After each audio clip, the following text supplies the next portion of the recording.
yun, so nandito tayo ngayon sa Liwasang Bonifacio. Diba? Alam niyo naman kung ano to kasi nandito kami para pauwiin si Tatay Digong. Ngayon, gusto ko malaman sa mga naandito ngayon kung ano yung mga reasons kung ba't sila naandito sa Liwasang Bonifacio, kung are we sharing the same parang goal na para pauwiin si Tatay Digong. Pero nevertheless, kailangan malaman natin kung ano yung nasa loobin nila Ito kung sa loobin ang pinag-uusapan, ang queen ng saloobin. Miss Joy! Miss Joy, how are you? Okay lang, maraming salamat. Ba't ka nandito? Well, para nakikisa tayo sa sambayan ng Pilipino sa panawagan na pauwiin si PRRD. Dahil unang-una, hindi siya dapat pinadala. Hindi dapat siya sinurrender ng administrasyon ni Bongbong Marcos. Hindi yun gawain ng isang leader na merong self-respect sa sarili niyang bansa. Kung ikaw tatanungin, halimbawa sabihin natin, ikaw si BBM, ano yung nasa isip niya?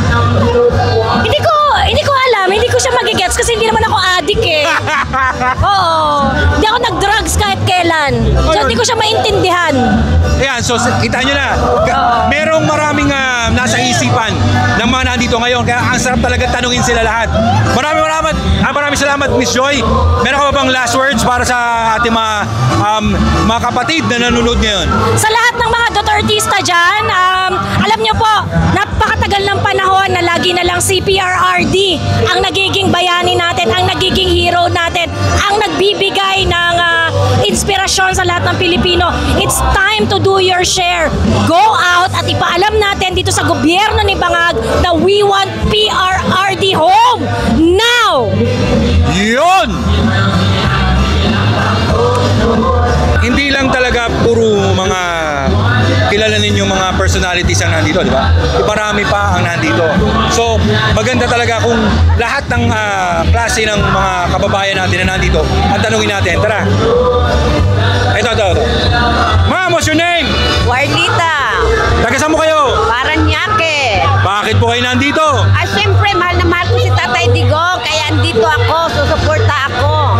Anong masasabi nyo sa mga pangyayari ngayon at yung pagpapauwi natin ngayon kay Tatay Digong, yung request natin, yung dasal natin na mapauwi siya, ano po kung kayo po ang magdadasal, ano po sasabihin niyo? Sana, gusto ko talaga makauwi na siya, di ba? Kasi, ang balita, September pa ang inaano ko, ba't ganun katagal? Ibig sabihin, ganun din katagal natin siya hindi makita. Sana naman wag, sana makauwi na siya bago man lang siya mag-birthday. Ayun. So maraming salamat, Madam Yusek Joy and Cabo, mga kaibigan. Live na live dito sa Liwasang Bonifacio, bring home PRRD. And tanong ko lang, Yusek Joy, why are you here? Nandito tayo para ipagdasal natin ang ating Pangulong Rudy Duterte na nasa Hague ngayon. Pero our spirit, our heart is with him. Yes. So kasama ang buong taong bayan Pilipinas nagsumisigaw para pauwi na natin ang ating mahal na Pangulo. Ayun. Napaka-short pero napaka-sweet, napaka-lakas ng dating ng message na yun. Mga kaibigan, Yusek, Joy, and Cabo. Mabuhay po kayo! Duterte, Pilipinas pa rin! Siyempre, Brother Marlon. From Third Floor Studio. Diba? Hello po mga katete kay Ebon. Para marinig agad ng mga kapatid natin. Okay, bakit ka nandito ngayon? Siyempre para maipakita yung matinding galit natin, matinding pagkadismaya at matinding pananabik natin sa pagbabalik ng isang Tatay Digong Duterte. Yun. So, kung halimbawa ikaw, nasa harapan mo nga si Tatay Digong, anong mensahe mo? Tay, alam ko matatag ka, pero nandito po ang sambayan ng Pilipino at mahal na mahal ka at alam namin ang ginagawang pang-api sa inyo, hindi lamang sa iyo kundi sa buong pamilya mo. Nandito po ang sambayan ng Pilipino, nagmamahal ng tapat at totoo sa iyo. Maraming salamat, brother, Maraming at salamat. mabuhay ka. Kahit mainit ngayon, nandito pa rin po ang pinakamainit, ang hot na nasa loob ng Liwasang Bonifacio, Roy Galfo. Magandang hapon po. Good afternoon everyone. Magandang hapon sa inyong lahat. At salamat at kasama namin kayo. Hindi man dito pero nandyan kayo sa puso namin. Magkakasama tayong lahat. Tama. Ngayon, ang tanong ko sa iyo, Roy, Ano ang ginagawa mo dito ngayon? Andito ako na taus-pusong sumusuporta kay former President Duterte dahil para sa akin maling-mali ang ginawa nila sa kanya. Labag sa pagkatao ni Presidente, bilang Presidente hindi nila nirespeto. Ang isang Presidente nagmahal at nagrumispeto sa kapulisan, inilaglag siya. Alam ko hindi naman lahat, pero yung ginawa sa kanya talagang sobra. Siyempre, parang trabaho din nila yun, di ba? Yes, Wala yes. kang magagawa.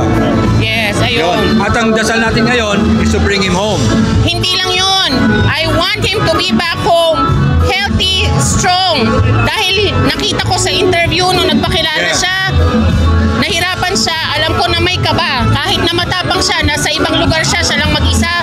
Alam natin yung ganong pakiramdam, may takot. Diba?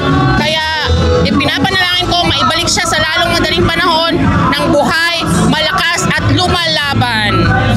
Maraming salamat. Thank you, Mga thank kaibigan, you. Roy Calfo.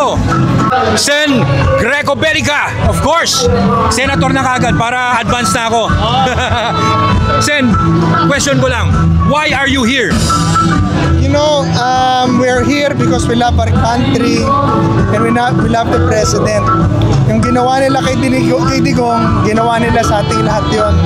Dahil yung ginawa lahat ni Digong, he did it for us. So naririto tayo dahil hindi tayo pumapayag na lalapastanganin ang karapatan ng Pilipino, lalong-lalo na sa ating leader na nagmamahal sa bansa.